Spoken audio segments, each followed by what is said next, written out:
एक गांव में एक छोटा बच्चा राजू अपनी माँ के साथ रहता था। उसकी माँ काजल गांव में घूम घूम कर सब्जी बेचती थी। राजू भी छोटा था, इसलिए वो उसकी माँ के साथ ही दिन भर घूमता था।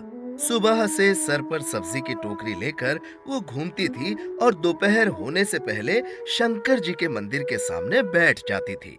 छोटा सा मंदिर था जिसके दरवाजे नहीं थे। पुजारी रोज जाने से पहले मंदिर के आगे एक पर्दा लगा देता था। शंकर जी के मंदिर में लोग पूजा करने आते थे, तो उनमें से कुछ लोग काजल से सब्जियां खरीद लेते थे। राजू भी वहीं अपनी माँ के साथ बैठ जाता था और इधर उधर खेलने लग जाता था। राजू, तुम दूर नहीं जाना। हाँ माँ, यही हूँ मैं। राजू, बीच रास्ते पर मत जाना, कोई गाड़ी वगैरह आएगी तो टकरा जाएगा। नहीं जाऊंगा माँ, मैं ध्यान रखूंगा। राजू खेलते खेलते मंदिर के अंदर चला जाता है। वो वहाँ देखता है कि जो भी लोग आते हैं वो अपने साथ लाए लोटे में से जल शिवजी पर चढ़ाते हैं। वो कभी लोगों को देखता है, कभी शिवलिंग को देखता है। वो वापस माँ के पास आता है और उससे पूछता है, माँ, ये सभी लोग जो मंदिर में आते हैं वो शंकर जी पर पानी क्यों डालते हैं?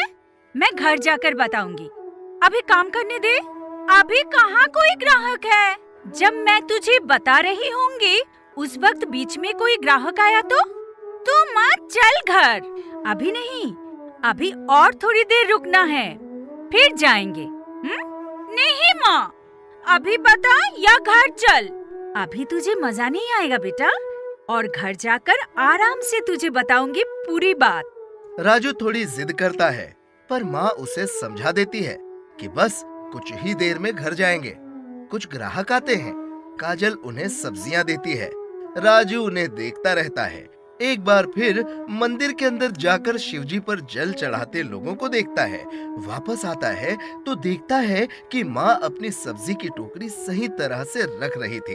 वो खुश हो जाता है, जल्दी से माँ के पास आता है और खुश होता हुआ माँ के साथ चल पड़ता है। वो सोच रहा होता है कि अब माँ उसे घर पहुंचकर बताएगी कि शिवजी के ऊपर लोग पानी क्यों डालते हैं। माँ, अब बता, टोकरी तो रखने दे बेटा। काजल उसे प्यार से बैठाकर खाना लगाते हुए कहती है, चल खाना खा, मैं बताती हूँ। एक बार भगवान सारे देवताओं और दानवों को पता चलता है कि समुद्र के अंदर अमृत छुपा है। वो सब मिलकर उसे निकालने के लिए एक दूसरे की मदद करेंगे, और जब अमृत मिलेगा तो आपस में बांट लेंगे, ऐसा कहते हैं। ये अमृत क्या होता है माँ? राजू बेटा, अमृत पीने के बाद कोई मरता नहीं है। फिर जब वो लोग समुद्र के बीच में एक पहाड़ को रखकर नागदेव से समुद्र के पानी को हिलाते हैं, तब उसमें से पहले जहर निकलता है। वो जहर शिव जी पी लेते हैं और अपने गले पर ही रोक लेते हैं। उस जहर की वजह से शिव जी को गर्मी लगती है।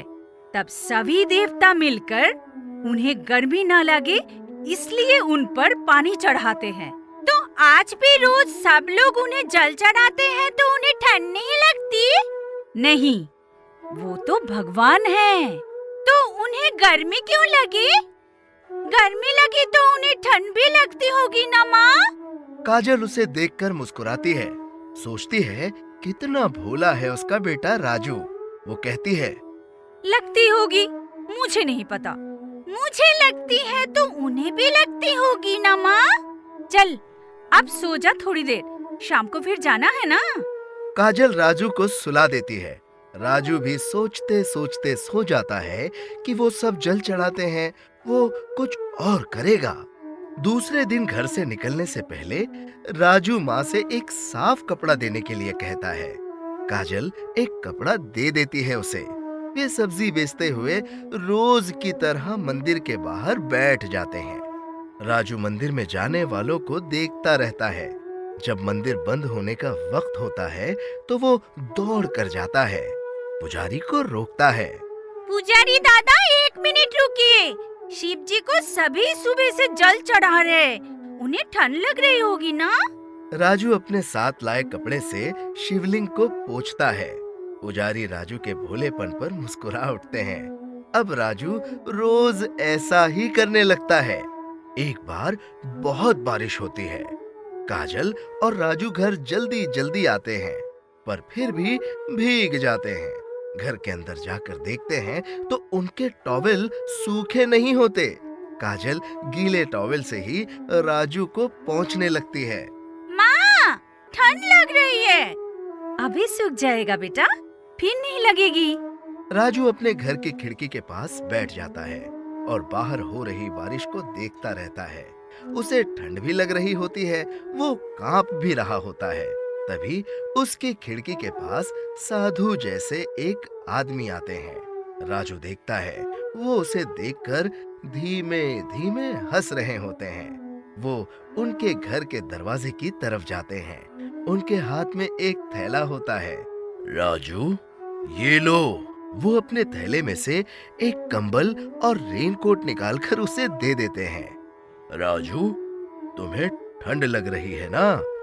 इसे ओढ़ लो और ये रेनकोट बारिश में बाहर जाओ तो पहन लेना, गीले नहीं होगे। राजू बहुत खुश हो जाता है। वो जल्दी से कंबल ओढ़कर बैठ जाता है। आप कौन हैं? माँ, अब ठंड नहीं लग रही है। मैं शंकर हूँ। राजू रोज मेरा ख्याल रखता है कि मुझे ठंड न लगे, इसलिए आज मैं उसे कंबल देने आया हूँ। साधु चले जाते हैं तो काजल पूछती है कि वो किसको रोज ठंड न लगने देता। तब राजू बताता है कि वो रोज शंकर जी को बचाता है। काजल वापस देखती है, पर साधु चले गए होते हैं। भगवान खुद आते हैं अपने भक्तों के लिए।